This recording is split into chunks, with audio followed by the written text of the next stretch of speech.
ასკილი ერთ-ერთი ყველაზე პოპულარული სამკურნალო მცენარეა საქართველოში. ცნობილია ასკილის 400-მდე სახეობა.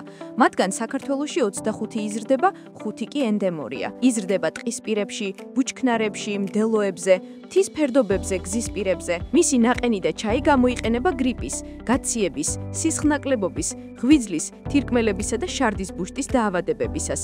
ასკილი წმენს სისხლძარღვებს, აუმჯობესებს ნივთიერებათა ცვლას, ამაგრებს იმუნურ სისტემას და ხელს უშლის ათეროსკლეროზის განვითარებას. სამკურნალო თვისებები აქვს არამხოლოდ ნაყოფს, არამედ ფესვს, ფოთოლსა და თესლსაც. თესლის ზეთი ცნობილია როგორც ძლიერი ანთების საწინააღმდეგო და ჭრილობის შემახორცებელი საშუალება. ასკილის ნაყოფი იჭმება ნედლადაც და დაკონსერვებულადაც.